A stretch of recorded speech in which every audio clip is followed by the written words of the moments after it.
주님의 십자가 나도 지고 신실한 믿음과 마음으로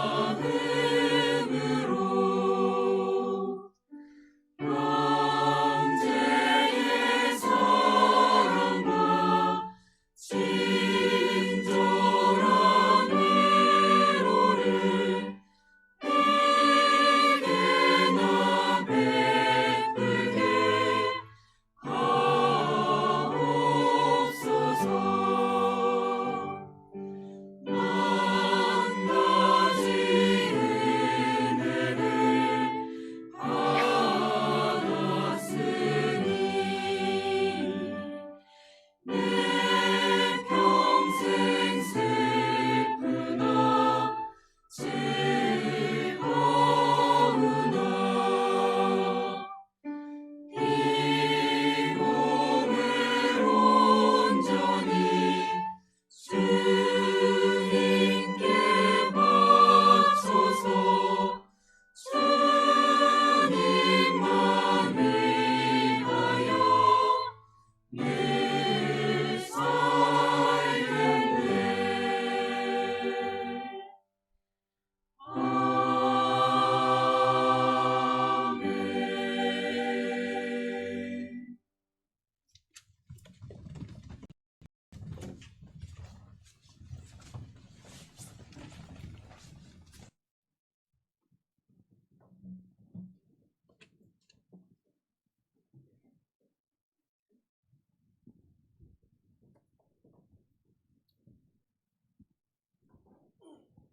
안녕하세요. 어떻게 편히 발음이 잘 안 되네요. 어떻게 밤새 어떻게 편히 쉬셨어요? 예. 한 주간 월요일부터 저녁에 하나님의 말씀을 증거하는 그런 일이 있었는데 오늘 아침에 이렇게 또 주일 아침에 함께 모이게 됐습니다. 같이 기도드리고 시작하겠습니다. 자비하시고 은혜가 풍성하신 하나님 아버지 참으로 감사를 드립니다. 죄인이었던 저희들 마음으로 또 행동으로 하나님을 부인하고 하나님을 등지며 하나님과 원수처럼 살았던 저희 자신이었습니다. 영적으로는 소경이며 귀머거리였던 저희들에게 주님 다가오시고 또 먼저 우리를 사랑해 주시며 또한 우리 주님이 우리 대신에 십자가에서 죽으시고 피 흘려 주심으로 우리의 모든 죄를 깨끗게 해주시고 우리의 저주와 멸망을 대신 받아주신 주님, 그 놀라운 사랑으로 우리를 구원해 주셨습니다. 월요일부터 어제까지 하나님께서 말씀을 주시고 이 말씀 안에서 우리에게 어떤 사랑을 하셨는지를 우리가 배우는 기회가 있었습니다. 오늘 또 주일날 사랑하는 형제자매들 또 어제 말씀 들었던 영혼들 또 함께 모였습니다. 주 성령께서 함께 해주셔서 우리 인생의 가장 중요한 것이 무엇이며 또 앞으로 삶 속에 어떤 것을 또한 힘쓰고 어떤 것을 바라보면서 살아가야 될지 말씀으로 밝히 드러내 주시며 또한 살 수 있도록 도와주시는 주님 감사를 드립니다. 어제에 이어서 오늘 주님의 사랑의 말씀을 함께 배우려고 합니다. 주 성령께서 함께 해주셔서 말씀을 통해서 심령 가운데 더욱 확신을 주시고 또 마음 가운데 확실히 이루어진 믿음이 또 삶을 통해서 아름다운 모습으로 나타날 수 있도록 인도하여 주옵소서. 함께 모일 때마다 또 함께하지 못한 사랑하는 형제님들 생각합니다. 육신의 병 중에 고통 가운데 있는 형제자매들 또한 믿음의 연약함 때문에 주님의 은혜 가운데 살지 못하는 형제자매들에게 각각 그 형편에 맞는 은혜를 더욱 베풀어 주셔서 치료해 주시고 회복시켜 주셔서 하나님의 자녀로 살아가는데 조금 더 부족함이 없도록 인도하여 주옵소서. 해외에 어려운 곳 가운데서 복음 전하며 신앙생활을 하고 있는 선교사님들, 해외에 있는 교회들에게 늘 함께해 주셔서 복음을 전하며 신앙생활하는데 부족함이 없도록 주님께서 도와주옵소서. 이 시간 또한 필요한 말씀으로 함께해 주시며 또한 우리 마음속에 깨닫게 하여 주옵소서. 예수님의 이름으로 기도합니다. 아멘. 신약성경 베드로전서 1장입니다. 신약 베드로전서 1장 3절부터 보시겠습니다. 베드로전서 1장 3절부터 제가 읽겠습니다. 찬송하리로다. 우리 주 예수 그리스도의 아버지 하나님이 그 많으신 긍휼대로 예수 그리스도의 죽은 자 가운데서 부활하심으로 말미암아 우리를 거듭나게 하사 산 소망이 있게 하시며 썩지 않고 더럽지 않고 새하지 아니하는 기업을 있게 하시나니 곧 너희를 위하여 하늘에 간직하신 것이라. 거기까지입니다. 오늘은 어제에 이어서 조금 구원에 대해서 좀 생각하고 또 구원받은 사람의 어떤 생활에 대해서 조금 생각하겠습니다. 그리고 늘상 주일날 우리가 이제 모일 때마다 또 배우는 것이 주님이 우리를 구원해 주신 그 구원의 은혜의 바탕에서 마땅히 우리가 어떤 삶을 살아야 될지 또 무엇을 이렇게 사모하고 세상에서 살아야 될지 그것을 늘 배우고 있기 때문에 오늘은 큼직한 이렇게 좀 조금 시간 되는 대로 크게 이제 대지만 이렇게 조금만 이렇게 이제 생각을 좀 해보겠습니다. 아시다시피 베드로 전서와 베드로 후서는 예수님의 수제자인 베드로가 이제 기록한 겁니다. 그래서 베드로는 12사도 중에 나이가 가장 많죠. 나이가 가장 많고 예수님을 만나기 전엔 그는 이제 갈릴리 바닷가에서 이제 어부로 이렇게 살았습니다. 업이 이제 직업이. 그래서 혹자는 베드로가 이제 말 그대로 어부로 이제 평생을 살았다. 예수님 만나기 전까지 그렇게 살았다고 얘기를 합니다. 근데 예수님이 바닷가에서 그물을 던지고 있을 때에 예수님의 부름을 받았죠. 나를 쫓으면 사람을 낚는 어부가 되게 되리라. 그 말을 듣고 이제 베드로는 예수님을 쫓았습니다. 우리가 이제 생각해 보면 그가 나이가 많고 또 3년 반 동안 예수님을 쫓았습니다. 그 생애 가운데서 많은 일이 있었을 거예요. 그죠? 많은 일이. 우리 인생도 뒤돌아보면 태어나서 살아가면서 많은 일이 있습니다. 그때 어떤 사건도 있고 추억도 있고 기억나는 것도 있고 때로는 슬픈 일도 있고 또 잊고 싶은 일도 있고 때로는 아름다운 일도 있고 때로는 즐거운 일도 있을 겁니다. 근데 베드로가 나이를 먹고 또 예수님을 쫓았기 때문에 베드로는 많은 것을 그 생애 속에서 겪고 경험했다고 이렇게 볼 수 있어요. 근데 오늘 이제 이 베드로 전서에서 이 베드로는 여기 찬송하리로다 3절에 찬송하리로다 이렇게 얘기했습니다.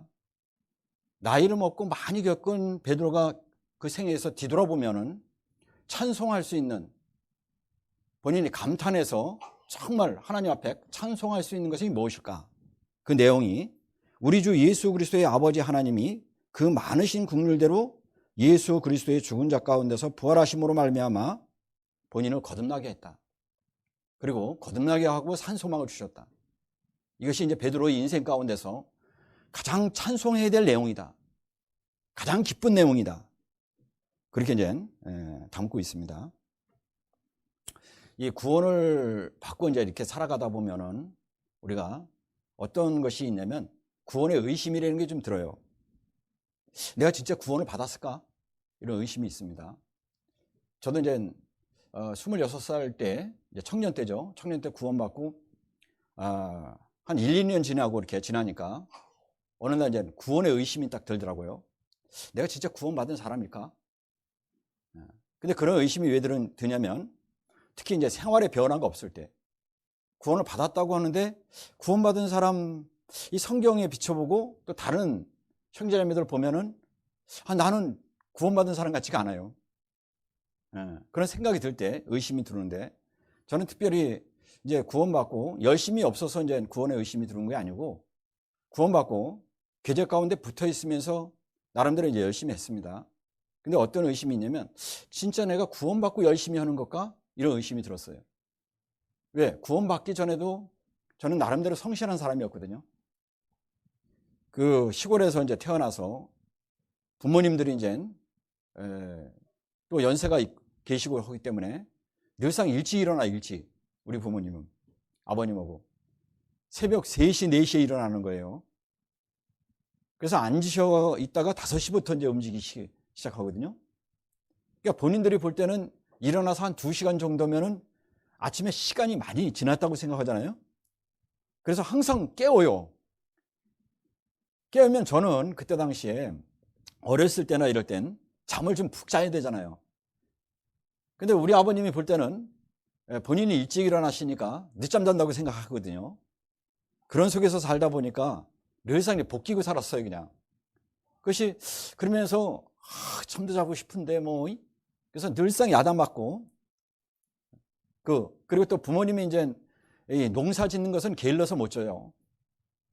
지금은 뭐 기계가 있니까, 예전에는 기계가 없을 때는 하루 살아가는 것이 진짜 아침에 일찍 해서 늦게까지, 해 떨어질 때까지 밭에서나 논에서 살아야지만 먹고 살 수 있는 거예요. 먹고서는. 돈 버는 걸 둘째 치고 먹고 살 수가 있는 거예요. 그러니까 그런 생활 속에서, 사는 속에서 부모님을 지켜보고 그 속에서 살았기 때문에 어때요? 강제적으로도 어때요? 부지런한 걸 배웠어요. 그리고 늘상 성실하라, 그런 말씀을 하지 않았지만 부모님이 성실한 모습을 보고 난 다음에 나중에 배운 것이 부모님의 성실함을 배우게 된 거예요. 구원을 받고 나니까, 그런 속에서 생활을 하니까 내가 진짜 구원을 받고 난 다음에 그런 부지런함과 또 성실하면서 살아가는 것과, 이런 이제 의심이 들었습니다. 그래서 이제 다행히도 그 의심을 풀어줬는데, 우리가 생활 속에서 특별하게 구원받고 변화되지 않는 자신을 보게 되면 진짜 구원을 받았을까? 이렇게 이제 생각을 합니다. 그러나 알아야 될 것은, 확실하게 성경을 통해서, 예수님을 통해서 구원을 받은 사람은, 한 번 구원을 받은 사람은 영원히 뭐냐면 잃어버리지 않습니다. 쉽게 얘기하면, 한 번 구원받아서 천국 갈 소망이 생긴 사람은 어때요? 다시는 지옥에 가지 않습니다. 지옥에. 그래서 자신의 상태에 상관없이, 구원받고 자신의 상태에 상관없이, 살아가는 삶에 상관없이 지옥 가는 심판은 받지 않습니다. 어떤 분은 이렇게 얘기하니까, 무슨 근거로 목사님 그렇게 얘기하십니까? 무슨 근거로? 그렇게 얘기하시는데, 그것은 구원의 완전성 때문에 그래요. 하나님이 해주신 구원은 완전하기 때문에 그렇습니다. 우리가 능력이 있어서가 아니라 구원을 해주신 하나님이 완전하신 분이고, 또 그 완전하신 그 하나님께서 우리에게 구원을 완전하게 해주셨기 때문에 그렇습니다. 그래서 오늘은 조금 구원의 완전성에 대해서 한번 조금 생각을 해보려고 합니다. 내가 구원을 확실히 받았는데 구원의 완전성에 대해서 왜 배울까? 이게 참 중요해요. 왜 그러냐면, 구원받고 나머지 살아가는 것도 구원의 은혜 속에서 살아가는 거예요. 은혜. 구원받고 은혜라는 것이 식어지고 은혜라는 게 없어지면 주님으로 해서 못 살아요. 우리는 구원받고 무슨 대가를 원해서 신앙생활을 하는 게 아니에요. 교회 와서 우리 어머니들 밥 지면은 어때요? 일주일에 얼마 받습니까? 하루에? 네? 청소하면은 얼마 받습니까? 제가 한 주간 동안 여기 이제 생활하다 보니까 교회당 건물에서 향기가 많이 나더라고요, 향기가. 그래서 왜 그런가 했더니, 모르는 사이에 이제 계속 자매님들이 청소하고 있는 거예요. 또 제 방에 가면은 뭐 우렁각시처럼 뭐 바뀌어 있어요, 막. 예? 수건도 바꿔놓고, 또 어떤 때는 또 가보면은 아침 먹을 것도 갖다 놓고, 사람은 안 보이는데 보이지 않는 속에서 이렇게 하시는 분들이 있어요. 얼마 받고 올까요? 얼마 받고. 얼마 받고. 우리가 다른 영혼 또 하나에 이제 전도할 때 어떻습니까? 마음부터 시작해서 당연히 물질부터 시작해서 자기 희생이라는 게 있어요. 그 사람이 감정이 어떻든, 그 사람이 어떤 표현을 하든 그 사람 앞에 좋은 마음으로, 선한 마음으로 받아들이면서 밝은 미소로 그 사람을 대합니다. 제 인생 가운데서도 사실은 그렇게 밝은 미소, 누구한테 친절하고 이런 성격이 잘 아닌데 구원받고 난 다음에 그렇게 바뀌더라고요. 왜 이렇게 바뀔까요? 얼마 받고. 네? 아니, 내 마음대로 그냥 내가 살아왔던 방식대로 살아가지. 그것은 왜 그러냐면 확실히 구원받은 소망에서 나오는 하나님의 은혜에서 나오는 바탕입니다. 우리가 구원받은 은혜가 결과적으로 은혜의 바탕에서 성경 말씀을 들을 때에 이 성령께서 우리를 변화시키는 거지, 우리는 대가성이 아닙니다. 대가성이 아니에요. 하나님은 우리에게 구원해 주심으로 말미암아 인생 가운데서 최고의 것을 주셨어요. 어떤 목사님이 그 얘기하시더라고요. 자기 인생 가운데서 여러 가지 있고 실명하는 위기도 있고 힘든 것도 있는데 자기는 구원받은 걸로 족한다. 하나님이 구원받은 거예요. 인생 가운데서 하나님 앞에 구원받은 것, 최고 구원받은 것이 족한다. 나머지 생애 가운데 고난이 있고 힘든 거 있더라도 나는 구원받은 걸로 족한다. 어느 날 그 얘기 하더라고요. 근데 늘상 그렇게 생각했는데 그분의 말씀을 듣고, 아, 그렇구나. 내가 현재 어렵고 힘든 거, 이것은 하나님이 구원해 주신 그 은혜로 족하다. 우리는 충분히 받았습니다. 그런데 우리는 살아가면서 뭘 구합니까? 하나님 앞에? 이것 좀 해주세요. 저것 좀 해주세요. 현재 문제 가지고 복잡한 관계를 맺기도 하고, 또 옆에 있는 사람에게 복잡한 관계를 만들고 기대도 하고, 기대에 부응하지 못하면 때로는 어때요? 감정도 나타내고 다투기도 하고 시기도 하고 하잖아요. 그 이유가 바로 뭐냐면 구원받은 은혜를 잃어버리기 때문에 그래요. 내 마음속에 구원받은 사실은 기억하고 있지만 내 마음속에 항상 구원받은 은혜가 충만해 있지 않기 때문에 그렇습니다. 그래서 구원의 완전성이라든지 이런 바탕은 참 중요해요. 예전에 제가 이제 목회했던 있었던 교회 안에 이분은 모르겠어요. 정확히 물어보진 않았는데 하나님을 찾으려고 많이 노력했던 사람 같아요. 자기가 그러더라고요. 안 다녀본 교회가 없다고. 안 다녀본 교회. 근데 가만히 보니까 2단 교회만 다녔어요. 2단 교회 이렇게 쭉. 뭐 여호와 증인 뭐. 그러다가 이분은 제7일 안식일 교회에서 나름대로 이제 터전을 구하고 그 안에서 이제 생활을 했습니다. 생활을 오랫동안 했더라고요. 오랫동안 했다가 거기에 있는 목사님하고 갈등이 되다 보니까 이분이 개인적인 갈등이 아니라 자식 때문에 갈등이 있다 보니까 지역을 옮겨서 이제 교회를 찾았어요. 교회를 찾아서 자기가 주일마다 이제 일요일마다 한 교회씩 가보는 거예요. 가봐서 이제 주일 말씀을 들은 거예요. 들어보니까는 자기 나름대로 기준이 안 맞아, 이거. 뭔가. 그래서 이분이, 야, 이거 교회 쭉쭉 다니다 보니까 실망해가지고, 결과적으로 이제 포기하는 것 가운데서 전화번호 뭐 있잖아요. 갖다 놓고 그 지역에 있는 교회에게 본인이 안 갔던 교회 전화를 걸기 시작했어요. 근데 전화를 걸기 시작했는데 저한테도 왔을까요? 안 왔을까요? 저한테도 왔어요. 모르는 사람이 느닷없이 목사님이세요? 예. 한 가지 물어봅시다. 성경에 교파가 있습니까? 교파는 없죠. 교파 없죠. 그렇죠. 몇 가지 물어보더라고요. 알겠습니다. 딱 끊었어요. 그래서 저는 개인적으로 참 희한하다, 이런 생각을 했습니다. 근데 그 주위에 이제 새로운 사람이 왔는데 그분을 또 알아보는 분이 있더라고요. 왜? 자매님의 친구의 아버지예요.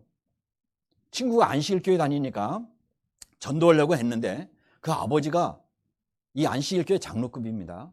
근데 이분이 이제 우리 교회에 와서 그 얘기하는 거예요. 우리 말씀을 쭉 내가 6개월 정도 다녀보겠습니다.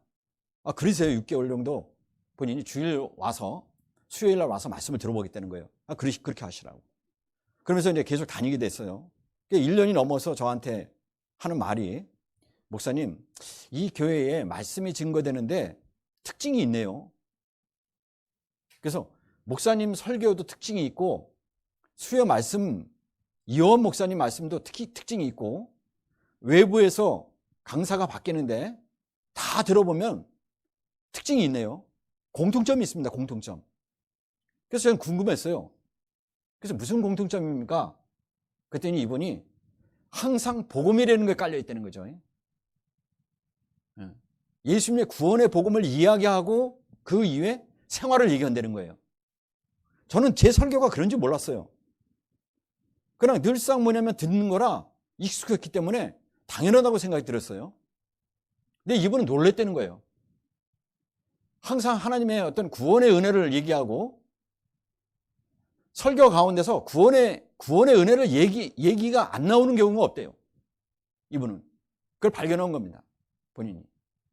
그러면서 참 감사하다고 본인이. 그러면서 뭐예요? 여기에 있는 형제자매들은 자기가 볼 때는 그런 은혜를 모른다고. 자기는 그걸 엄청 찾아다니는데 여기 있는 분들은 당연히 그 여긴다고. 그렇게 얘기하더라고요. 그래서 구원받은 은혜가 확실한 것이 중요해요. 우리의 시작은 어디?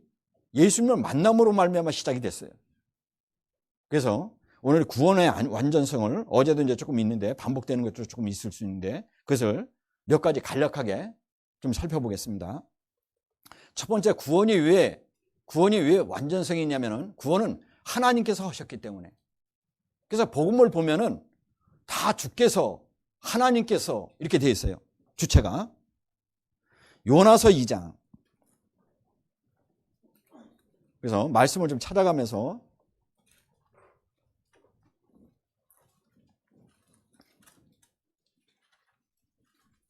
요나서 2장. 이 요나가 하나님의 말씀에 불순종해서 나중에 물고기 뱃속에 들어갔잖아요. 들어가서 요나가 평상시에 갖고 있었던 이 요나의 기도를 보면 다 시편 내용이거든요. 성경을 근거해서 하면서 본인 마음에 하나님 앞에 감사하는 것이 있었어요. 2장 9절입니다. 나는 감사하는 목소리로 주께 제사를 드리며 나의 소원을 주께 갖겠나이다. 구원은 여호와께로 말미암나이다. 요나가 감사하고 주께 제사를 드린다는 얘기는 자기 삶을 주님께 드리겠다. 나의 소원을 주께 갖겠다. 요나가 나름대로 소원이 있어요. 하나님 앞에. 그죠? 하나님을 위해서 살겠다는 소원이 있어요. 근데 그 바탕에 뭐예요? 왜 내가 주님께 감사하고 주님께 나의 삶을 드리고 왜 주님께 그런 소원을 하냐면은 구원은 여호와께로 말미암았기 때문에. 나의 구원은 하나님께로부터 왔기 때문에 나는 그렇습니다. 이렇게 이제 고백하고 있는 거예요. 구원은 주체가 뭐냐면 완전하신 하나님께로 온 거예요. 그래서 우리 구원은 안전하면서 완전한 거예요. 하나님 주셨기 때문에. 하나님이 불완전하다고 하면은 우리에게 해주신 구원도 불완전한 거예요. 이 성경이 완전하잖아요. 그죠? 성경에는 흠이 없어요. 하나님의 성품은 완전하신 거예요. 그래서 완전하시고 한 성품이기 때문에 하나님의 말씀도 완전한 거예요. 견고한 거예요. 그러잖아요. 이사야서 38장.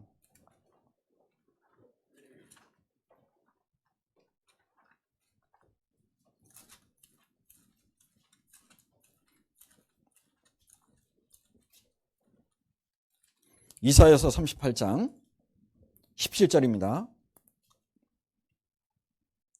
보옵소서, 이사야서 38장 17절. 보옵소서, 내게 큰 고통을 더하신 것은 내게 평안을 주려 하심이라. 주께서 나의 영혼을 사랑하사 멸망의 구덩이에서 건지셨고 나의 모든 죄는 주의 등 뒤에 던지셨나이다. 이 히스기야가 이스라엘 유다 왕입니다. 그죠? 당연히 하나님을 의지해서 살아가는 믿음의 사람이에요. 근데 어느 날 29살 때 하나님께서 이사야 선지를 통해서 야, 너 생활을 정리해라. 왜? 넌 여기까지다, 여기까지. 넌 내일 죽는다 얘기예요. 죽는다. 우리는 그런 얘기 들으면 어떨까요? 시한부 인생이 아니라 갑자기 뭐요? 넌 내일 죽는다. 그것도 39살에 젊은 나이에. 히스기야가 그 말을 듣고 울었어요. 그죠? 벽을 향해서 하나님 앞에 내가 이렇게 생활했지 않습니까? 그래서 결과적으로 나중에 15년을 수명을 더 연장해 줬는데, 근데 히스기야가 그런 일을 겪으면서 하나님의 말씀을 통해서 자기의 죽음의 위기 가운데서 처하면서 그런 것을 겪으면서 하나 깨달은 것이 뭐예요? 자기 영혼이 불확실하다. 자기 구원에 대해서 불확실하다. 그 얘기예요. 그래서 히스기야가 고백하기를 보옵소서, 내게 큰 고통을 더하신 것은 어떤 고통을 더했습니까? 너 죽는다. 하나님이. 그 얘기예요. 큰 고통을 더하신 것은 내게 평안을 주려 하심이니라. 주께서 나의 영혼을 사랑하사 멸망의 구덩이에서 건지셨고 나의 모든 죄를 주의 등 뒤에 던지셨느니라. 하나님께서 영혼에 대해서 하신 것을 확실히 깨닫게 된 거예요. 근데 히스기야가 뭐라고 고백합니까? 주께서. 핵심은 주께서요. 주님께서, 하나님께서 나의 영혼을 사랑하사 멸망의 구덩이에서 건지신 것은 내가 기어나온 것이 아니고 주님께서 하신 것이고, 나의 모든 죄를 주의 등 뒤에 던지신 것도 주님께서 하신 것이다. 구원의 주체는 주님이에요. 어느 복음을 찾아봐도 다 구원하시는 것은 주님이 하시는 거예요. 주님이. 우리가 늘상 이제 말씀을 듣잖아요. 복음 말씀을 들을 때 가장 중요한 것은 주님께서 그렇게 하셨다, 예수님께서 그렇게 하셨다가 중요한 거예요. 그래야지만 예수님께 영광을 돌리고, 그죠? 예수님께 감사가 되고 예수님을 사랑하는 마음이 생기는 거예요. 그러잖아요. 우리가 어때요? 이런 걸 생각하잖아요. 늘상 우리는 무엇이 주어지면 어때요? 주어진 내용을 봐요. 그죠? 어때요? 선물 받으면 마음이 선물에 가 있습니까? 선물 준 사람을 가 있습니까? 예? 한번 생각해 봅시다. 예? 내가 진짜 갖고 싶은 것을 누가 선물해 줬어. 선물에 마음이 가 있어요? 준 사람에 가 있어요? 선물에 가 있어요, 선물에. 야, 이걸 주다니. 이 사람은 생각 안 나. 이거 받으면. 그죠? 이 사람 생각 안 나요, 이 사람. 야, 내가 이거 갖고 싶은 건데, 이거 어떤데? 거기 빠져 있어요. 옆에 있는 선물 준 친구는 가만히 있어요. 야, 나 좀 봐봐, 나 좀. 야, 그거 누가 준 거냐? 잠깐만 있어봐. 야, 이거다, 이거. 가만히 있어 보라니까. 선물 준 사람은 생각 안 해요. 선물에 빠져 있어요. 우리 삶이. 근데 우리도 그럴 수 있어요. 우리 삶이. 구원을 받고 나면 구원해 주신 주님에게 관심이 있는 게 아니고 어떻습니까? 주신 거에 어떤 생활 속에 거기에 빠져 있는 거예요. 핵심적인 것은. 그러니까 불안전한 게 오는 거예요. 어떤 것이 자기에게 이렇게 생기면은 구원해 주신 주님을 바라보고 있으면 흔들리는 게 없는데, 문제는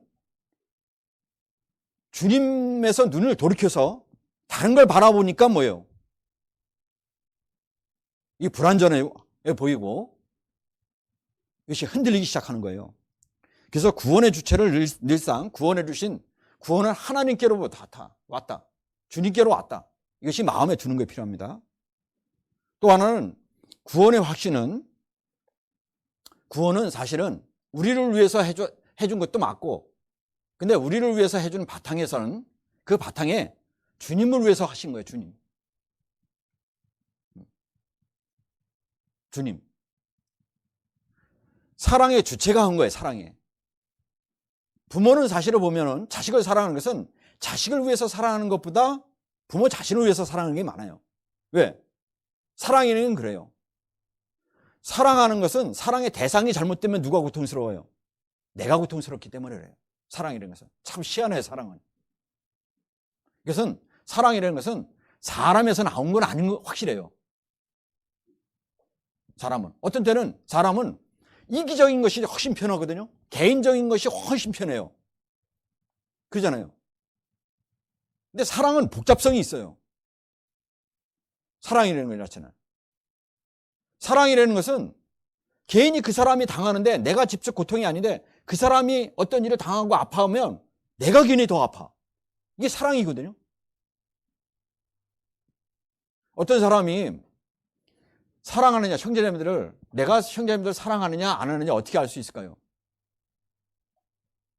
그 얘기 한번 그런 거 경험해 봤어요?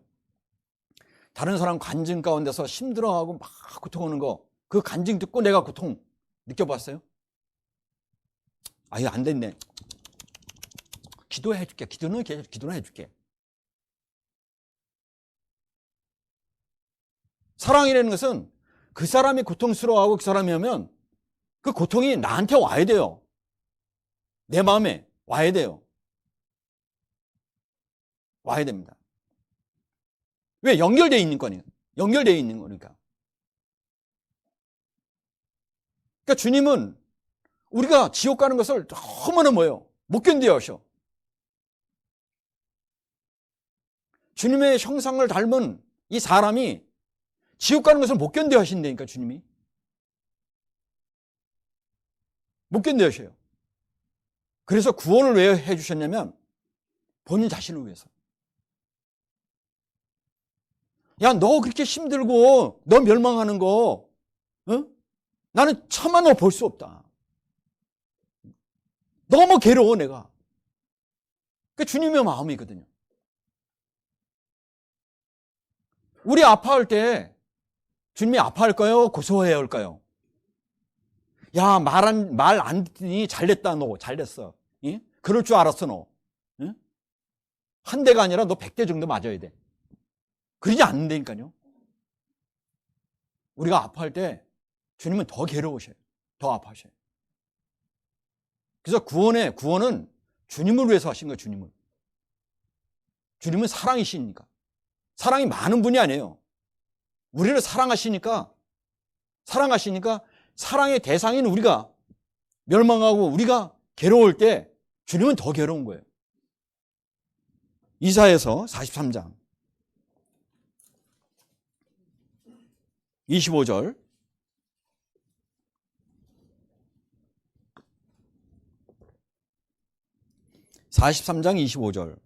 나 곧 나는 나를 위하여 내 허물을 도말하는 자니 내 죄를 기억지 아니하리라.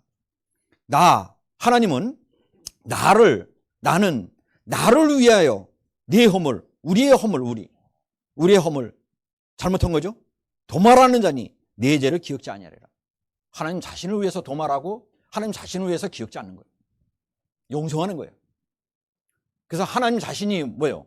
하나님 자신이 우리 죄값을 지불하고, 그죠? 갚으라고 해요? 아닙니다. 야, 너 지옥 가는 거에서 건져나시니까 너 살아가면서 갚아. 그거예요? 아닙니다. 하나님 자신을 위해서, 그죠? 자신을 위해서 구원해 주시고 도말하시고 자신을 위해서 기억지 않는다는 것은 뭐예요? 용서하시는 거예요. 그게 사랑이거든요. 그게 사랑입니다. 제가 어느 날 있잖아요. 그 청년 때 이거 보고 좀 이거 잘못된 거 아니야? 이런 생각이 한번 든 적이 있어요. 마태복음 8장.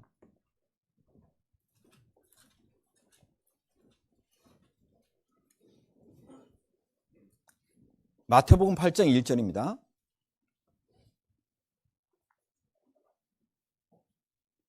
예수께서 산에서 내려오시니 허다한 무리가 쫓으니라. 2절. 한 뭉둥병자가 나와 저라고 가로되 주여 원하시면 저를 깨끗게 하실 수 있나이다 하거늘 3절입니다. 예수께서 손을 내밀어 저에게 대시며 가라사대 내가 원하노니 깨끗함을 받으라 하신대 즉시 그의 문둥병이 깨끗하여진지라. 제가 청년 때 구원받고 여기 보니까 문둥병자가 주여 원하시면 저를 깨끗게 하실 수 있나이다. 예수님이 대답하시기를 손을 내밀어 저에게 대시고 그 문둥병에다 손을 얹은 거예요. 대시고 네가 원하노니 네가 왜 깨끗할 수 있나이다. 네가 원하노니 깨끗함을 받아라 이렇게 돼야 되는데 여기가 내가 원하노니 돼 있어요. 이 글자가 이거 문장적으로 보면 틀린 거잖아요, 그죠? 너 문둥병은 누가 원한 거예요? 문둥병 걸린 사람이 낫기를 원한 거예요. 구한 거예요. 그러니까 어때요? 네가 원하노니 깨끗함을 받아라. 그러는데 여긴 내가로 돼 있어요. 내가로 돼 있어요. 야, 이거 인쇄 잘못된 거 아니야? 나중에 했잖아요. 주님의 사랑을 깊이 깨닫고 나니까 어때요? 아, 주님이 원하셨구나, 주님이. 문둥병자는 문둥병이 걸린 사람이 낫기를 원하는 것은 당연한 거예요. 근데 문둥병자보다는 누가 더 낫기를 원했어요? 예수님이 낫기를 더 원한 거예요. 그 사람보다. 그러니까 문둥병이 걸려서 고통하는 것은 예수님은 그냥 이렇게 쳐다본 게 아니에요. 바리새인과 서기관들처럼 뭐 안 됐다 저거 뭐니? 이래서 하나님 앞에 죄가 있니까 저런 병 걸렸겠지. 이렇게 쳐다본 게 아니에요. 내가 원한다는 건 뭐예요? 주님은 표현을 안 했지만 문둥병 걸린 사람을 보면서 똑같은 문둥병 걸린 그 사람의 마음, 그 사람의 고통을 주님은 함께 나누고 있는 거예요. 그러니까 어때요? 내가 원한다는 것은 주님은 적극적으로 해주기를 원하는 거예요. 그 적극적인 사랑에서 뭐예요? 우리 구원도 해준 거예요. 그 적극적인 사랑이. 그래서 누가 원해서? 주님이 원해서 하신 겁니다. 그리고 구원은 주님이 지키시잖아요. 그죠? 주님이 지켜요. 우리에게 주고 우리 영혼을 주님이 지킵니다. 아이가 태어나면 누가 지켜요? 부모님이 지켜줘요. 부모님이 보호합니다. 그죠? 그런 것처럼 우리 구원은 야 너가 지켜라. 너 구원해 줬으니까 응? 네가 알아서 해 이제. 너 구원 잘 지켜야 돼. 구원 너 생활 속에서 잃어버리면 너 다시 지옥 가는 거야. 이렇게 얘기 안 했어요. 응? 주님은 우리를 구원해 주시고 이중장치 있잖아요. 이중장치. 확실하게. 이중장치를 딱 해놨어요. 그래서 한 번 구원을 받으면 잃어버리지 않는 거예요. 잃어버리지. 우리는 구원받고 난 다음에 생활 속에서 구원해 주신 그 감사함을 잃어버리고 살 줄 몰라도 우리에게 주신 그 구원은 주님은 지키십니다. 잃어버리지 않습니다. 주님은. 요한복음 10장.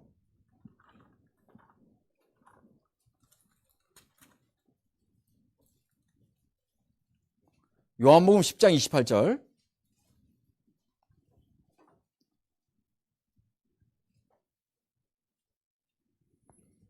내가 저에게 영생을 주노니 영원히 멸망치 아니할 터이요. 영원히 멸망치 않는 이유가 뭡니까? 또 저희를 내 손에서 빼앗을 자가 없느니라. 예수님 손에서 빼앗을 자가 없느니라. 그러면서 29절에 저희를 주신 내 아버지는 만유보다 크심에 아무도 아버지 손에서 빼앗을 수 없느니라. 그러니까 내 손에서 빼앗을 수 없느니라. 아버지 손에서 빼앗을 수 없느니라. 이 말씀을 보면 이중적인 장치를 해놨죠. 예수님 손, 그 다음에 뭐요?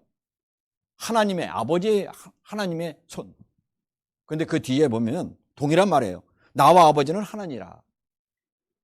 그러니까 하나님의 손으로 딱 붙잡고 있는 거예요. 영생을 주고 야 영생 너가 지켜. 너가 지켜야 돼. 너 잘못하면 어디가? 다시 지옥 간다. 이런 게 아니에요. 예, 어느 교회는 교리가 그래요. 교리. 구원은 누구든지 해주는데 은혜로. 예수님의 은혜는 누구든지 해주는데 구원은 뭐예요? 혹 구원받은 사람도 잘못 살면은 지옥 간다. 이런 교리를 갖고 있어. 예. 성경은 그렇게 안 돼 있어요. 성경은 안 돼 있는 겁니다. 누구든지 예수님 십자가의 은혜로 말미암아 구원받는 것은 맞아요. 근데 구원받은 사람도 잘못하면 지옥 간다. 요거는 성경에 없는 얘기예요. 그게 이단입니다, 이단. 근데 성경에는 구원도 당연히 주님이 해주시고, 구원받고 나머지도 하나님이 지켜주시는 거예요. 지켜주시는 거예요. 그래서 구원은 완전한 겁니다. 그리고 구원은 단번에 준 거예요, 단번. 단번에 준 거예요. 단번에 해줬다는 얘기는 뭐예요? 한 번에 완전히. 한 번에 완전히. 야, 요번에 구원받고 요번에 반 정도 구원해주고, 예? 어느 정도 살다가 또 반 해줄게. 예? 그렇게 안 하셨잖아요. 구원은 뭐 그냥 여러 번 또 받고 또 받고 3번에 걸쳐서 받고 그런 게 아니고 단번에 완전히. 단번에 완전히. 그래서 주님은 자주 있잖아요. 구약시대에 짐승을 매년마다 드리는 것처럼 자주 자기를 드리려고 하지 않았다. 그래서 세상 끝에 그래서 나타나셨다. 한 번에. 예수님이 오신 것은 뭐냐면 세상 끝입니다. 뭐예요? 마귀 권세의 끝이고 죄의 끝이에요. 죄. 죄인의 끝이에요. 이미. 예수님이 오신 것은 죄가 끝난 거예요. 죄가. 사망 권세가 끝난 거예요. 십자가에서 이미 끝난 거예요. 그래서 하나님 볼 때는 뭐예요? 예수님이 오셨을 때는 다 이루었다 얘기하는 것은 뭐예요? 끝난 거예요. 끝난 거. 끝난 거예요. 끝난 겁니다. 히브리서 9장.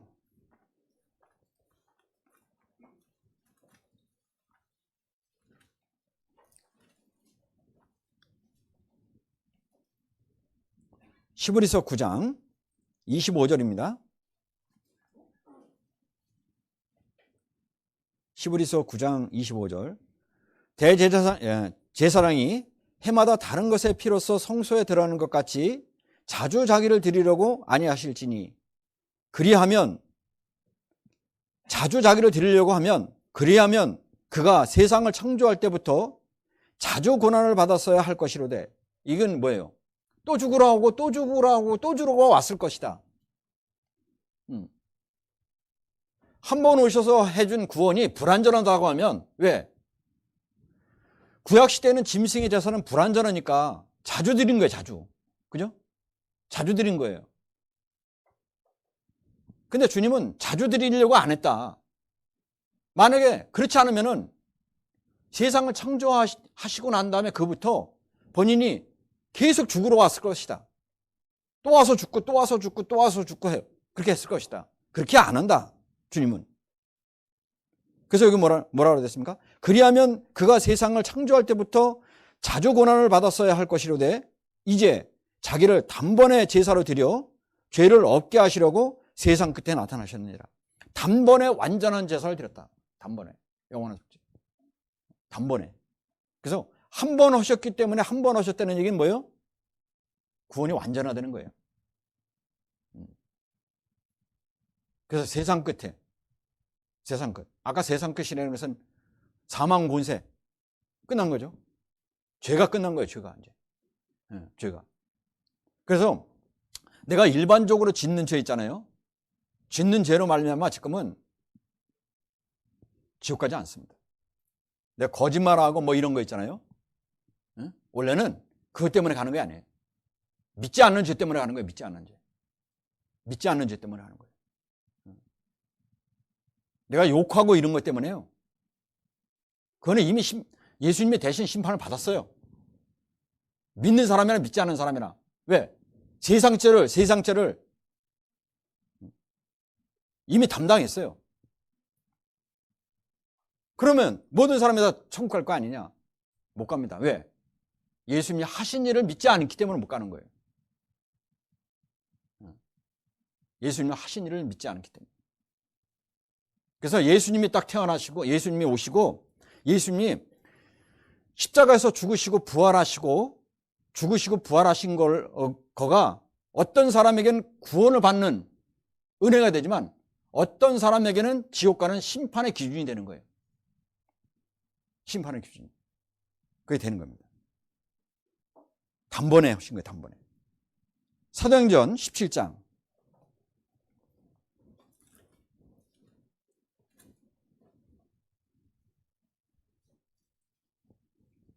30절입니다.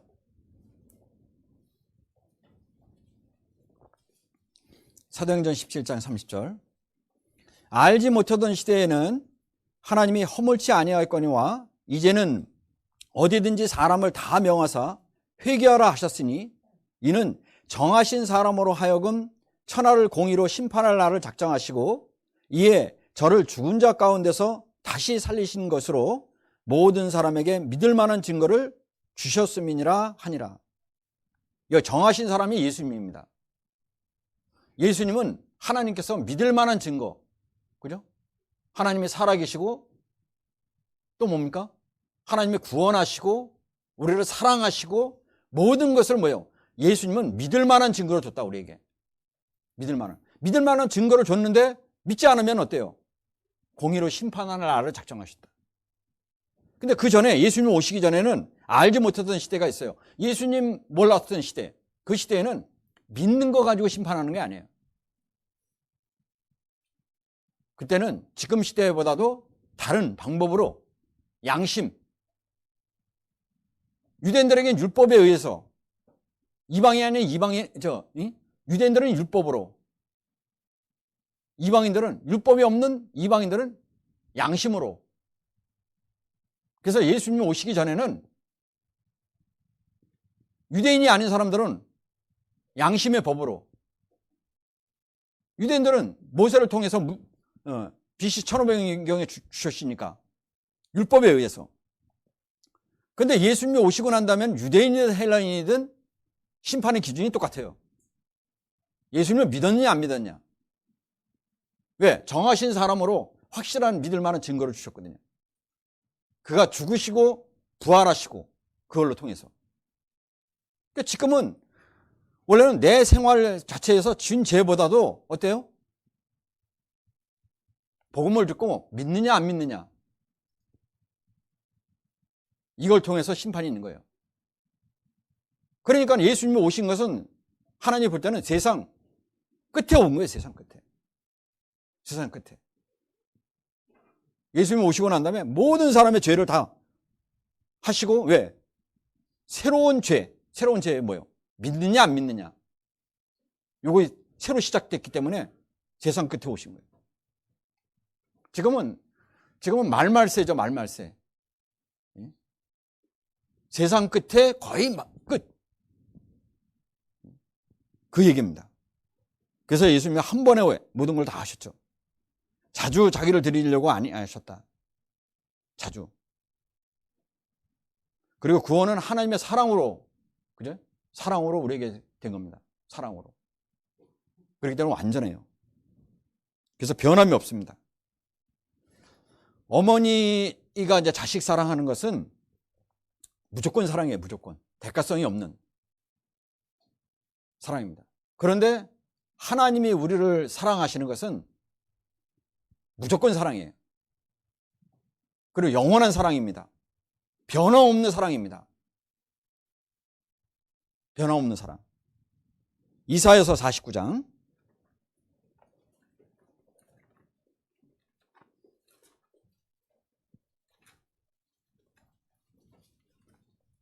이사야서 49장 14절. 오직 시온이 이르기를 여호와께서 나를 버리시며 주께서 나를 잊으셨다 하였거니와. 15절입니다. 여인이 어찌 그 젖먹는 자식을 잊겠으며 자기 태에서 난 아들을 긍휼히 여기지 않겠느냐? 그들은 혹시 잊을지라도 나는 너희를 잊지 아니할 것이라. 여기 이제 시온, 이스라엘이 바벨론 포로 중에 뭐라고 했습니까? 여호와께서 우리를 버리셨다. 우리를 버리셨다. 주께서 우리를 잊어먹었다. 이렇게 얘기했거든요. 그러니까 그 말을 듣고 하나님이 뭐라 그랬습니까? 여인이 어찌 그 젖먹는 자식을 잊겠으며 자기 태에서 난 아들을 긍휼히 불쌍히 여기지 않겠느냐? 하물며 여인, 어머니도 젖먹는 자식을 잊어먹어요? 잊어먹을 수 없습니다. 그래서 아이가 있잖아요. 가장 이렇게 이제 어려운 것이, 아이하고 헤어지기 어려운 것이 젖 먹을 때. 젖 먹기 전에는 낳고 난 다음에 있잖아요.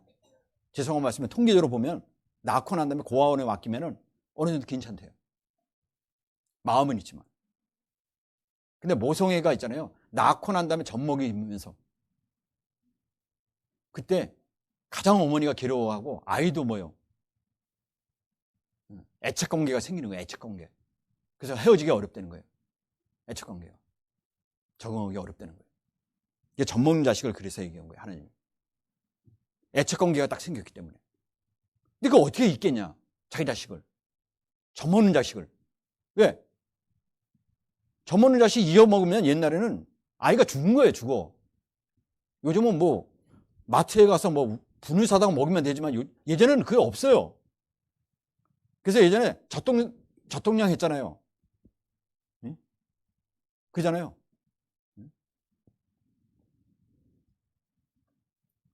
근데 여기 뭐라 그랬습니까?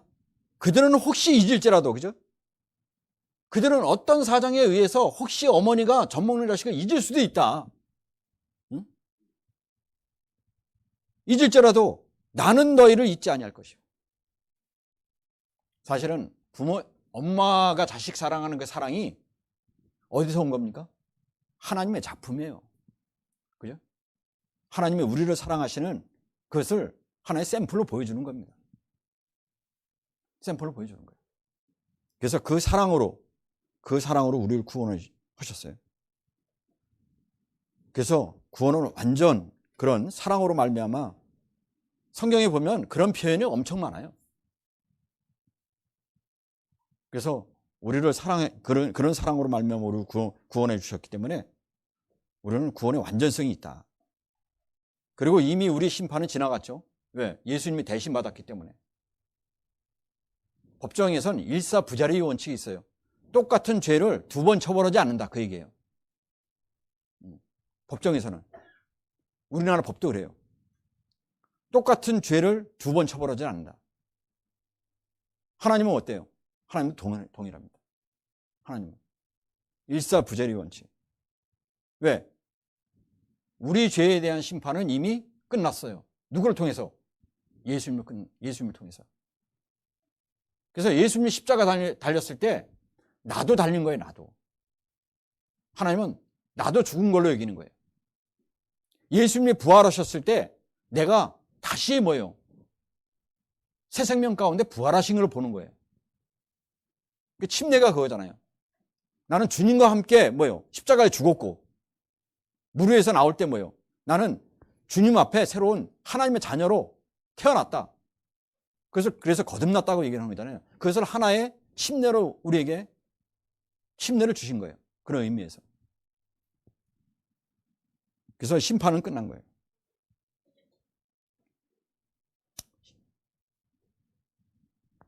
그런데 이제 우리가 이제 구원받고 이제 생활이 있잖아요, 생활이. 이런 완전한 구원을 통해서 하나님이 해주신 거예요.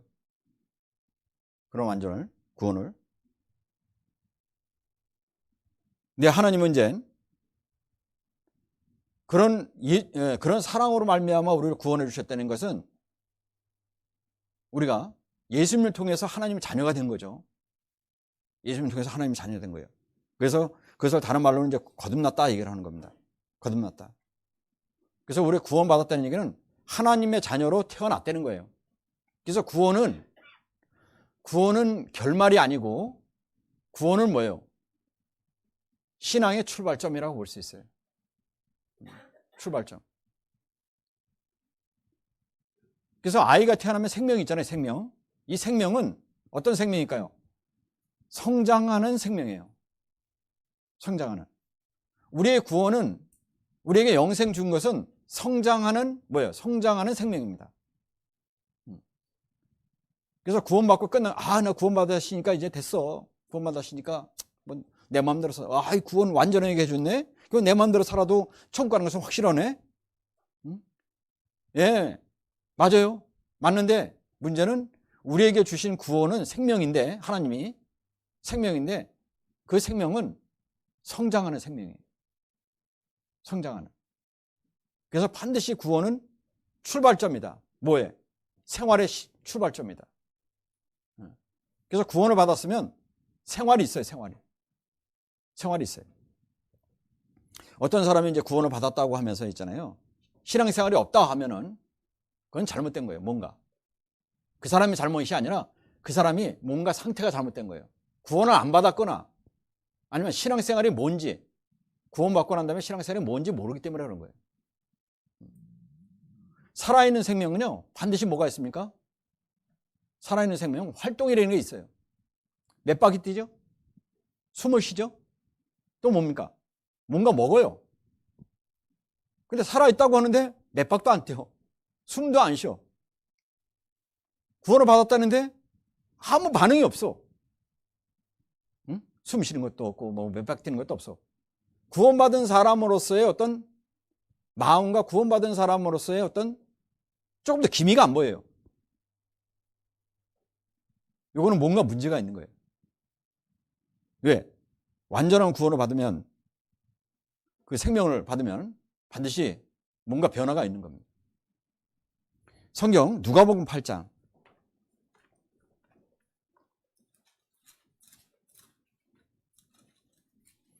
누가복음 8장 56절입니다.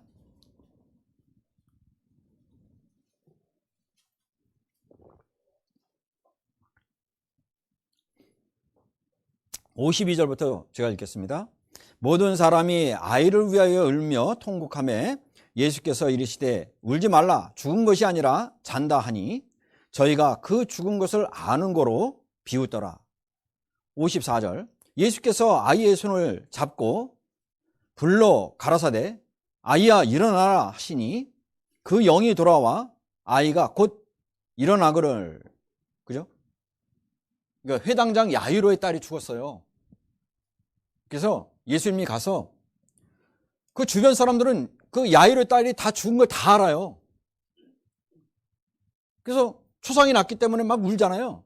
그래서 예수님이 울지 말라, 죽은 것이 아니라 잔다 그러니까 예수님 말에 비웃었죠. 왜? 죽은 것 아는데 뻔히. 저 사람 제정신이 하려고?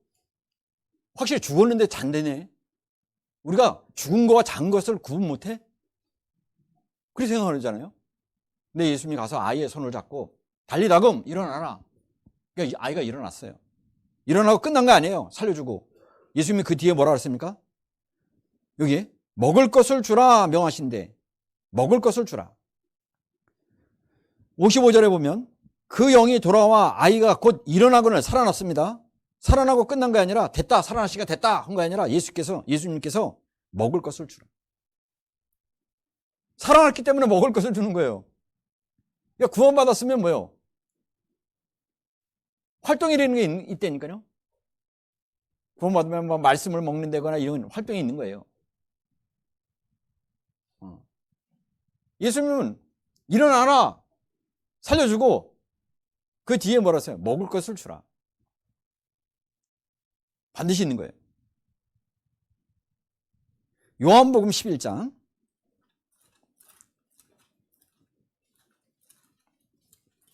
요한복음 11장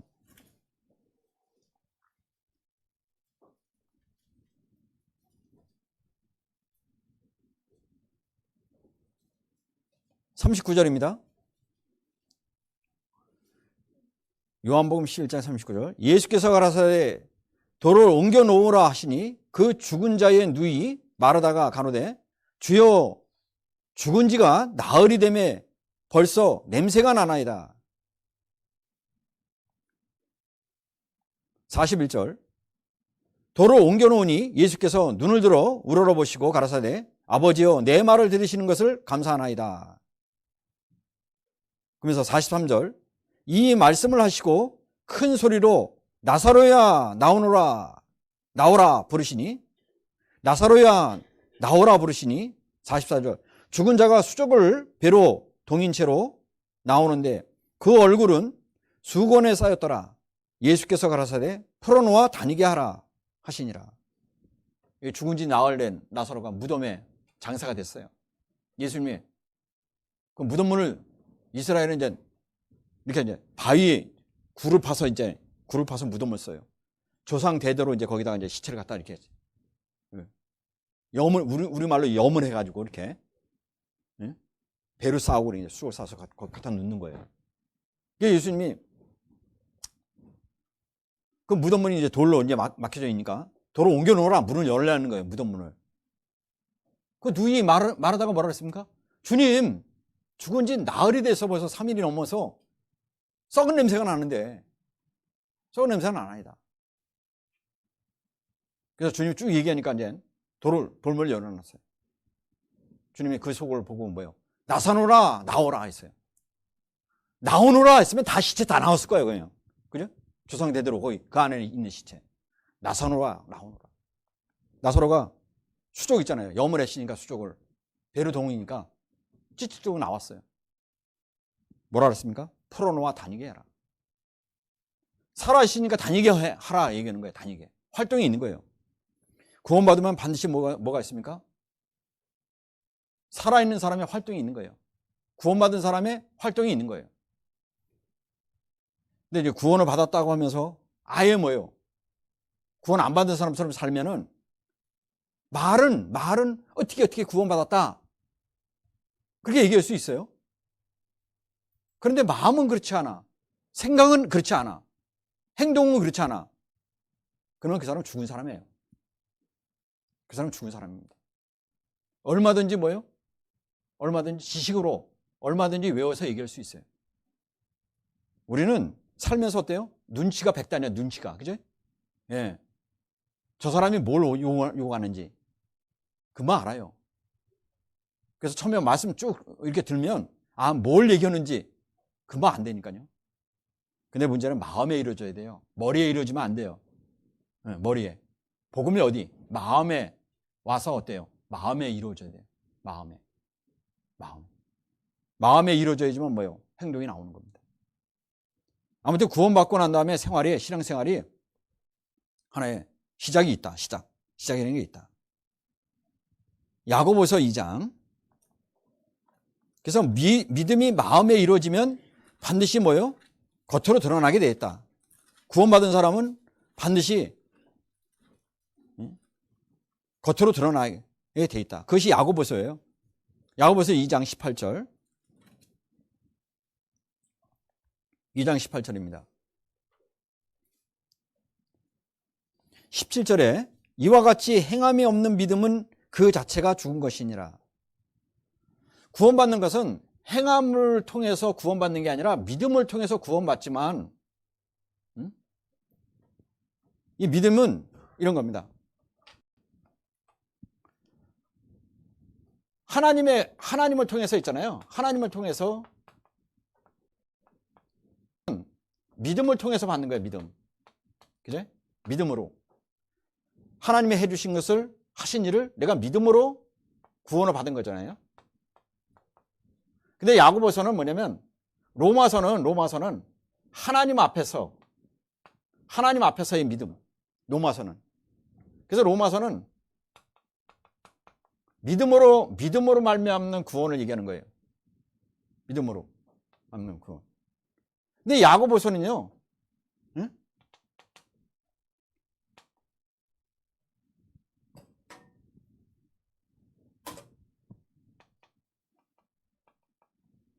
야고보서는 사람 앞에 네 믿음을 구원받은 것을 보여봐라. 사람 앞에. 뭐로? 행함으로. 구원이 믿음으로 마음에 이루어졌다고 하면 사람 앞에서 네 믿음을 보여봐라. 이 믿음을 보여봐라. 뭐로? 행함으로 보일 수밖에 없어요. 마음에 이르는 건 행함으로 보여줄 수밖에 없어요. 그걸 얘기하는 거예요. 그러면 행함이 없는 것은 이 믿음이 잘못된 게 아니냐 그 얘기를 하는 거예요. 그래서 이거는 생활을 얘기하는 생활. 생활의 믿음. 생활의 믿음을 얘기하는 겁니다. 그게 다른 거예요. 여기서는 행함이 강조하고 여기는 믿음을 강조하는데 이거는 이건 하나님 앞에서. 하나님의 의를 얻는 것은 천국가는 의를 얻는 것은 믿음으로 얻는 거다. 구원받고 난 다음에 네 마음속에 있는 믿음을 뭐로? 사람 앞에 보이는데 행함으로 보여야 된다. 행함으로 보여야 된다. 그 얘기예요. 행함이 없으면 네 마음에 있는 그 믿음이 죽은 건지 아닌지 한번 확인해 봐라. 그 얘기입니다. 그래서 18절에 여기 이제 17절에 이와 같이 행함이 없는 믿음은 그 자체가 죽은 것이라. 18절에 혹이 가로되 너는 믿음이 있고 나는 행함이 있으니 행함이 없는 내 믿음을 내게 보이라. 내게 보이라 그랬잖아요. 하나님께 보이라 아니라 내게 보이라. 나는 행함으로 내 믿음을 내게 보이리라. 반드시 뭐예요? 구원받고 난 다음에 어떤 거 있습니까? 먹는 것이 있고 풀하러 모아 다니게 하라. 이런 것이 반드시 있는 거예요. 그것이 있는 겁니다. 이 유럽 속담 중에 이런 속담이 있습니다. 치즈 냄새와 사랑은 숨길 수가 없다. 우리말로 바꾸면은 청국장 냄새와 사랑은 숨길 수가 없다. 당연히 숨길 수가 없어요. 치즈 냄새는 냄새가 아주 진해요. 사랑도 마찬가지예요. 사랑. 내가 주님의 사랑이 내 마음에 부어졌으면 이 사랑은 숨길 수가 없어요. 그리스도인도 뭐예요? 그리스도인도 반드시 구원받으면 하나님의 사랑이, 예수님의 사랑이 이 마음에 부어졌어요. 부어졌으면 내 안에 열정이 있고 내 안에 뭐가 있습니까? 믿음이 있는 사람은, 그 구원받은 믿음이 있는 사람은 숨길 수가 없어요. 반드시 드러나게 돼 있어요. 어떤 행함으로도 나타나게 돼 있어요. 요한복음 19장.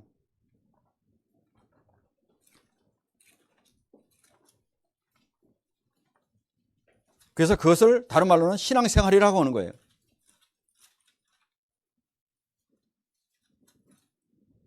요한복음 19장 38절입니다. 38절에 아리마대 사람 요셉이 예수의 제자나 유대인들을 두려워하여 운이하더니 2일 후에 빌라도더러 예수의 시체를 가져가기를 구하매 빌라도가 허락하는지라. 이에 가서 예수의 시체를 가져가니라. 39절 일찍이 예수께 밤에 나왔던 니고데모도 몰약과 침량 섞은 것을 100금쯤 가지고 온지라. 이에 예수의 시체를 가져다가 유대인의 장례법대로 그 형품과 함께 세마포로 쌌더라. 여기 봅시다. 아리마대 사람 이 요셉이라는 사람은요, 여기 이 말씀에서 유대인들을, 예수님을 믿지만 유대인들을 두려워해서 자기를 숨겼어요. 드러내지 않았어요. 왜? 나는 예수 믿는 사람이다. 드러내지 않았어요. 왜? 이 사람은 부자고 주변에 있는 유대인들이 두려워서, 우리말로 얘기하면 구원받은 것을 드러내지 않았다는 거죠. 그러니까 구원받지 않은 것, 이 아리마대 요셉이 구원받지 않은 걸 드러내지 않고 그냥 죽었습니까? 근데 언제 나타나냐면 예수님이 붙잡히고 예수님이 십자가에 죽으셨을 때 예수님을 따랐던 제자들은 다 도망갔어. 그죠? 다 도망가는데 빌라도에 가서 예수님의 시체를 달라는 사람이 누구예요? 아리마대 요셉입니다. 그러니까 숨길 수가 없어요. 결정적일 때.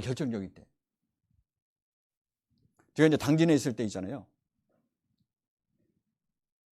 아버지가 있는데 자매님이 익산 자매님이 익산. 그래서 수양회 때 이제 몇 번에서 말씀을 이렇게 듣고 쭉 한 거예요. 수양에서 구원받았다고 하는데 본인이 그런 거예요. 그래서 신방 가서 보니까 혼자 사요, 혼자 사는데 냉장고를 딱 열더니 뭐냐면, 목사님 여기 보셔요. 이 냉장고 안에 소주병이 가득했습니다. 근데 지금 물병이 가득합니다. 뭐 이런 얘기를 쭉 하시더라고요. 근데 몇 번 나오시다 안 나오셔. 또 안 나오셔. 학원차를 운전해요. 학원차. 학생들 학원차로 운전해요. 나이가 있으신데 혼자서 사니까. 그래서 어느 정도 되면 또 자매님이 이제 익산에 이제 집회 있으면 갔다 와요. 갔다 오면 조금 좋아하셔요. 그런 상태로. 그래서 저분이 구원받았을까 안 받았을까? 그런 생각을 했어요. 근데 자매님이 전화 와서 아버님이 구원을 확실히 받은 것 같은데 이런 사정 때문에 그래서 말씀 들으면은 말씀 듣기는 좋아하는데 교회 나가는 것은 좀 어려워하신다고 그런 얘기를 하더라고요.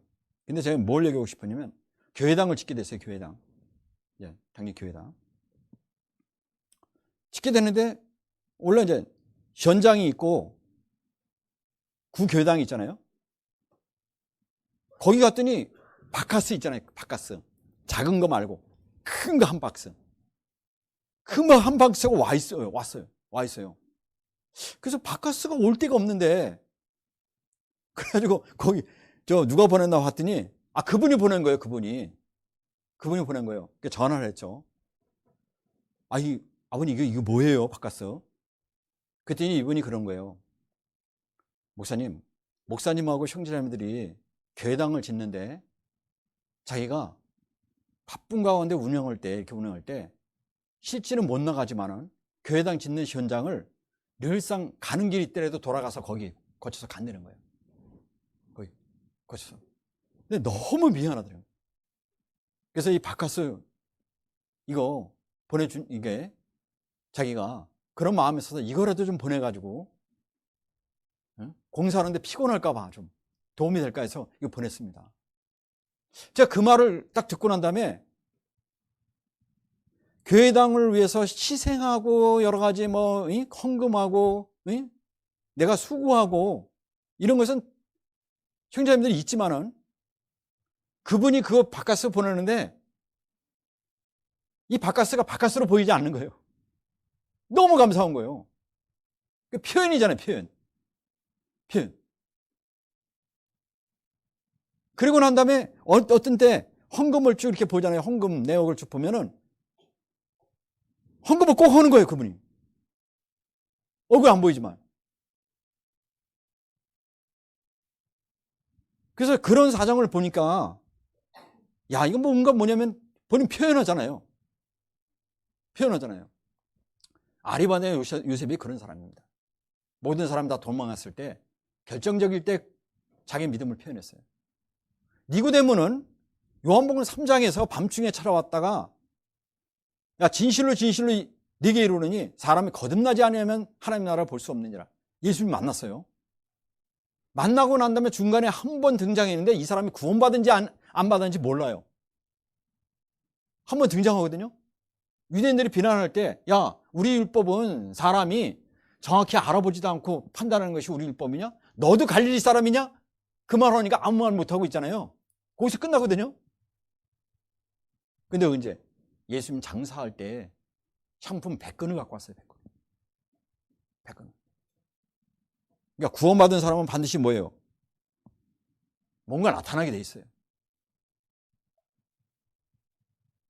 현재는 그거에 없지만은 확실히 생명이 있으면 완전한 구원이기 때문에 생명이 있으면 나타나요, 안 나타나요? 나타난다니까요. 사랑은 그런 거예요. 반드시 나타나게 되어 있는 거예요. 마태복음 12장.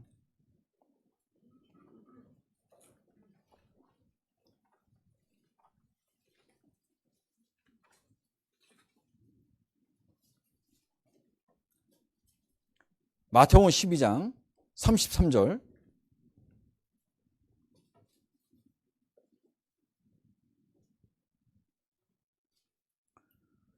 나무도 좋고 실과도 좋다 하든지 나무도 좋지 않고 실과도 좋지 않다 하든지 하라. 그 과실로 나무를 아느니라. 이게 나무에 대해서 얘기했죠. 나무가 좋으면 뭐예요? 좋은 나무면 좋은 열매 맺죠. 나무가 나쁘면 뭐예요? 실과도 뭐예요? 나쁘면 못 먹는 거 열리는 거예요. 그러니까 주님이 당연한 자연의 법칙에 얘기했죠. 나무가 좋으면 실과도 좋다고 얘기하는 게 맞지 않냐. 나무가 좋지 않으면 당연히 실과도 좋지 않은 거다. 왜 이런 말을 했냐면 유대인들은 예수님 당시의 종교가들은 자기가 좋은 나무라고 했거든요. 좋은 나무라고 얘기했어요. 근데 예수님이 볼 때는 열매가 좋지가 않아. 아니면 그들이 행동하는 거 있잖아요. 행동하는 열매가 좋다고 본인들이 얘기했어요. 좋다고 얘기했어요. 그러니까 열매가 좋으면 나무도 좋아야 될 거 아니냐? 근본적인 것이. 안 맞는다는 거예요. 안 맞는다는, 이게 서로 안 맞는다는 거예요. 나무하고 실과하고 이게 안 맞아. 응? 그럼 구원을 받았으면 뭐요?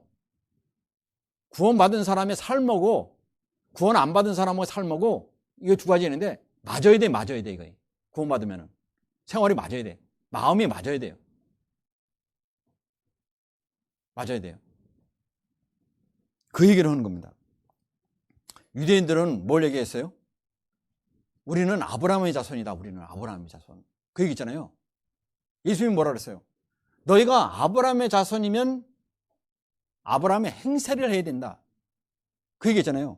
너희가 지금 아브라함이면 아브라함의 행세를 해야 된다. 8장. 요한복음 8장.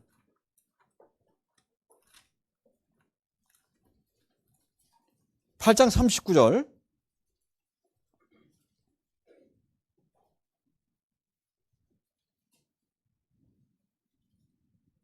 39절에 대답하여 가로되 우리 아버지는 아브라함이라 하니 예수께서 가라사대 너희가 아브라함의 자손이면 아브라함의 행사를 할 것이거늘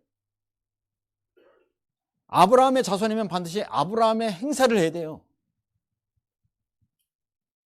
아브라함은 내게 이같이 하지 않았느니라. 응? 이같이 하지 않았느냐. 너 50도 못 돼서 아브라함 봤냐? 이렇게 얘기했잖아요. 예수님이 30세인데 50대로 봤다는 얘기는 예수님이 고생을 많이 하신 것 같아요. 늙어 보이는 거예요, 늙어. 그래서 걱정하지 마세요. 본 나이보다 늙어 보인다고 너무 고민하지 말아요. 예수님은 20년 이게 봤어. 그런데 아브라함의 자손이면 아브라함의 행세를 해야 된다. 구원받은 사람은요, 반드시 구원받은 사람 행세를 해야 돼요. 행세를 해야 됩니다. 그러면은 이 베드로 전서에서는요, 찬송하리로다 해서 거듭난 것을 얘기해요. 그죠? 그러면서 뭐요? 거듭난 사람의 증거를 쭉 얘기합니다. 베드로전서 쭉 읽어보면. 그러니까 거듭난 사람은 어떤 행세를 할까? 어떤 특징이 있을까? 거듭난 사람이 진짜 구원받은 사람은 특징이 있어요. 응? 성경에서 특징이 있다고 얘기해요. 특히 베드로는 그렇게 얘기합니다. 그 대표적인 거 이제 쭉 있는데 시간이 다 됐죠. 시간이 다 돼서 일단 한 가지만 한번 생각해 봅시다. 베드로전서 아까 돌아가서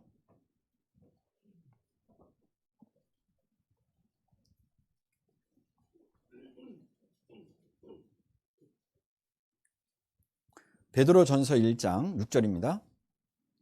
그러므로 너희가 이제 여러 가지 시험을 인하여 잠깐 근심하게 되지 아니할 수 없으나 오히려 크게 기뻐하도다.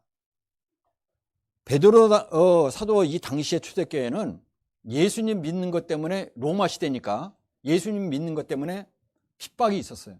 다른 것 때문에 핍박이 아니라 먹고 사는 것 때문에 핍박이 아니고 예수님 믿고 구원받은 것 때문에 거듭난 것 때문에 주변에서 핍박이 있었어요. 그래서 여러 가지 핍박이 있었습니다.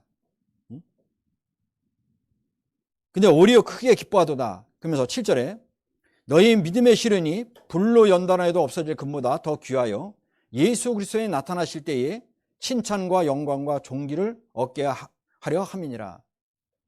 우리가 그리스도인이 예수님 때문에 구원받은 것 때문에 거듭난 것 때문에 신앙생활 때문에 하나의 고난이 있고 핍박받는 것은요, 반드시 주님 오셨을 때, 그죠? 그리스도 나타나실 때, 주님 오셨을 때 칭찬과 영광과 존귀입니다. 우리가 주님 앞에 갔을 때 나는 칭찬받고 나는 영광 받는다. 그걸 어떻게 알 수 있어요? 어떻게 알 수 있습니까? 현재 내가 그리스도를 통해서 복음과 함께 고난을 받고 있느냐 아니냐, 그 희생하고 있느냐 아니냐. 왜? 말씀에서 그렇게 되어 있으니까. 말씀에서 현재 삶이 내가 그리스도인으로서 살아가지 않는다. 근데 그리스도인으로서 살아가지 않는데 고난이 있어요. 세상 사람들은 고난이 있을까 없을까요? 세상 사람들 힘든 거 있을까요 없을까요? 있어요. 애 기르고 먹고 살고 뭐 하는 거, 그죠? 자기 재산 늘리고 엄청 고생해요. 그잖아요. 아침에 일찍 일어나서 남한테 뭡니까? 이런 말 듣고 저런 말 들으면서요, 엄청 고생합니다. 그리스도인들도 뭐예요?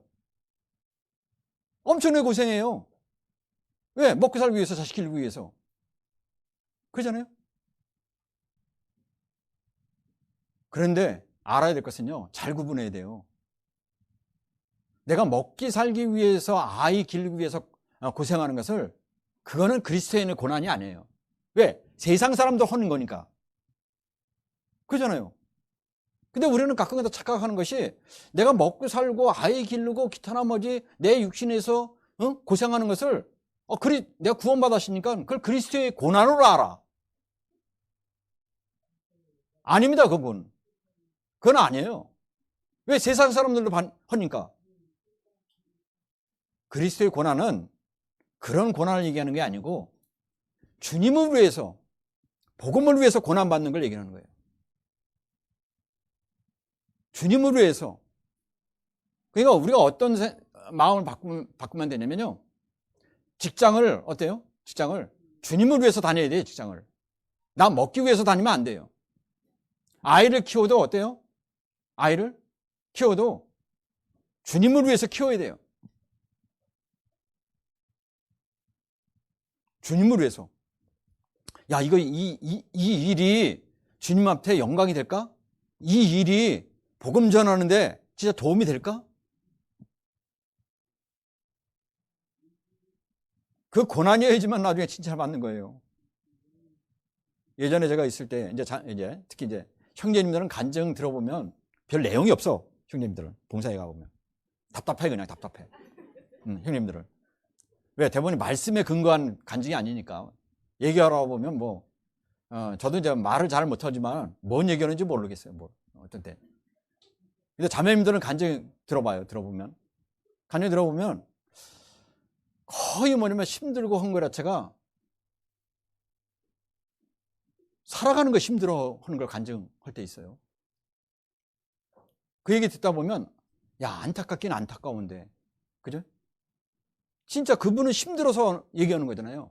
힘들어서 얘기하는 건데, 근데 문제는 뭐냐면, 그리스도의 고난은 좀 아니다. 그래서 제가 이제 듣다가 한 1년 넘어가지고요. 응? 우리 지금 여기 와서 얘기하는 것 자체가 인생 넋두리 하러 왔냐, 하느님 앞에. 그잖아요?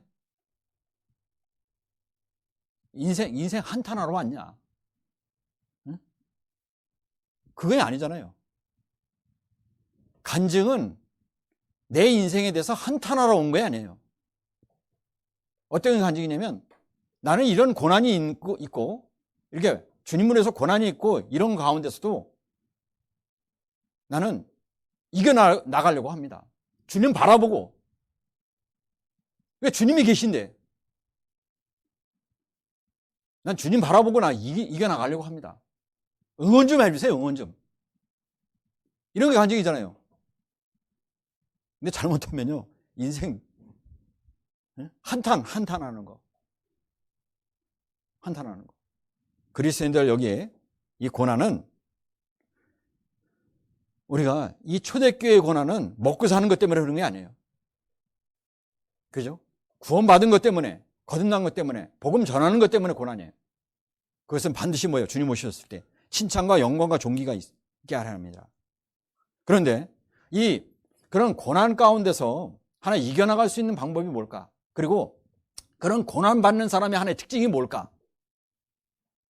그런 고난을 자처하면서도 기뻐하는 사람의 바탕이 뭘까? 8절입니다. 예수를 너희가 보지 못하나 사랑하는도다. 이제도 보지 못하나 믿고 말할 수 없는 영광스러운 즐거움으로 기뻐하니 믿음의 결국 영혼의 구원을 받음이니라. 영혼 구원받는 사람의 하나의 특징이 뭐예요? 예수를 사랑하는도다. 예수님 사랑합니다. 얼마큼 사랑합니까? 응? 내 자식처럼 사랑해요? 내 몸처럼 사랑해요? 응? 내 삶처럼 사랑해요? 그러나 알아야 될 것은, 구원받고 나면요, 예수님 사랑하는 것이 나와요. 구원받기 전에는 예수님이 누군지 아예 상관없이 살았어요. 크리스마스 날 예수님 탄생에 대해서 얘기하는 게 아니라, 크리스마스 날 노는 날이니까 맥주 한잔 마시는 거, 이런 거 생각했어요. 예수님 탄생이든 뭐든 아무 관심 없이. 근데 구원을 받고 나면요, 주님의 사랑이 딱 오면 확실한 특징은 하나가 뭐냐면 주님 사랑하는 마음이 생깁니다. 주님 고맙습니다. 주님 사랑하는 마음이 생깁니다. 그것이 첫 번째 구원받은 사람의 마음입니다. 베드로는 그걸 안 거예요. 베드로는 예수님이 붙잡혀서 예수님 면전에서 3번 부인했잖아요. 예수님이 그렇게 예언했어요. 죽는 데까지 따라간다는데, 야, 너 다 굴기 전에 나 3번 부인하래. 베드로는 알았어요. 근데 부활하신 주님이 갈릴리 바닷가에서 베드로가, 야, 난 물고기 잡으러 간다. 물고기 잡을 때 갈릴리 바닷가에서 주님이 오셨잖아요. 생선, 떡을 준비해서 먹으라. 그래서 베드로한테 뭐라 했어요? 시몬의 아들 요한아. 베드로라고 얘기 안 했어요. 요한의 아들 시몬아. 요한의 아들 시몬아. 처음부터 시작하자는 거예요. 첫 마디가 뭡니까? 내가 이 모든 것보다 나를 사랑하느냐? 물어봤잖아요. 베드로는 알았습니다. 베드로가 십자가에 죽으시고 예수님이 죽으시고 부활하신 거, 그 주님 만났을 때 왜 예수님이 십자가에 돌아가셨다는 걸 알았어요. 베드로가 처음에 뭐라 했습니까? 너가 나를 사랑하느냐 물어봤잖아요. 우리는 다른 건 못해도 어때요? 구원받고 나면 마음에 주님 사랑하는 마음이 있어요. 그것이 표현이 어설퍼도, 그것이 작더라도 구원받은 사람은요, 반드시 뭐냐면 베드로가 경험했잖아요. 베드로가 경험했어요. 베드로가 경험해 보니까, 야, 영원 구원받은 사람은 예수를 보지 못하나 사랑하는 게 있다. 그걸 경험한 거예요. 그리고 여기 뭐라 했습니까? 이제도 보지 못하나 믿고 말할 수 없는 영광스러운 즐거움에 기뻐한다. 뭐가 있어도, 고난이 있어도, 희생이 있어도. 왜? 주님 사랑하니까 기뻐하는 거예요. 주님 사랑하니까 기뻐하는 마음이 있어요. 이것은 확실합니다. 그리고 뒤에 보면 교회를 사랑하고, 뒤에 보면 또 복음을 전하고, 이게 베드로전서 1장을 이렇게 묵상해 보면요, 야, 이 구원받은 사람의 특징에 대해서 정확히 여기고 있어요. 정확하게. 우리가 그 부족하지만, 우리가 어떤 그 나타내는 것이 어설프지만, 그잖아요. 우리는 다 뭐냐면 성품이라는 게 있어요. 자라는 환경이 있어요. 표현이 동일하진 않아요. 그죠? 어떤 사람은 말로 표현할 수도 있고, 어떤 분은 뭐 웃음으로 표현할 수도 있고, 어떤 분은 아예 뭐냐면 아무 문부담인데 행동으로 표현할 수 있고, 다 표현할 수 있거든요. 그러나 주님 사랑하고 구원받은 사람이 어떤 특징이 있다. 그것이 이제 확실히 있는 겁니다. 예. 일단 제가 먼저 이제 기도하고 이제 오늘 성찬식이 있는데요. 기도하고 난 다음에 성찬식 말씀 조금 한번 생각하고, 이제 성찬식 기도는 이제 담임 목사님이 나오셔서 그렇게 하겠습니다. 기도하겠습니다.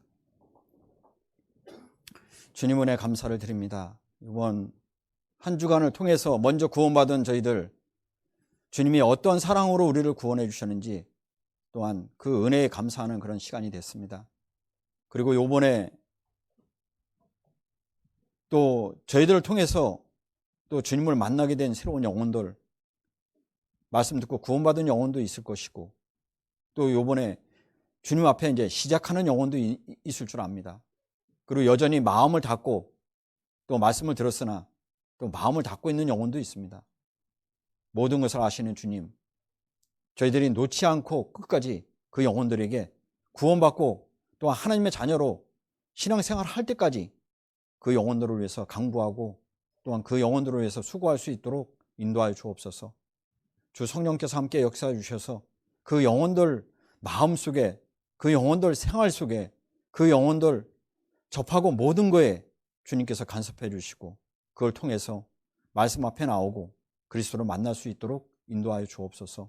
또 저희들 늘 살아가는 분주한 것 가운데서도 주님이 어떤 사랑으로 우리에게 구원해 주셨는지, 그 구원이 또 완전하며 또 구원받은 사람이 어떤 삶을 살아야 되는지 늘 말씀을 마음에 새기고 그 마음에 새긴 것이 생활 속에서 나옴으로 하나님 기쁨과 하나님 앞에 영광이 드릴 수 있도록 도와주옵소서. 전주 북부의 이 삼내 지역에 복음을 맡고 있는 이 교회에게 주님 더 능력을 주시고 올해에 계획된 거 또한 이 교회에서 형제자매들이 주님 앞에 소원하고 또 마음 먹은 거 온전히 이루어질 수 있도록 주님 도와주옵소서. 주님이 오실 날이 멀지 않습니다. 그때에 주님 만나는 것을 마음에 두고 소망을 삼아서 힘있게 살아갈 수 있도록 인도하여 주옵소서. 예수님의 이름으로 기도합니다.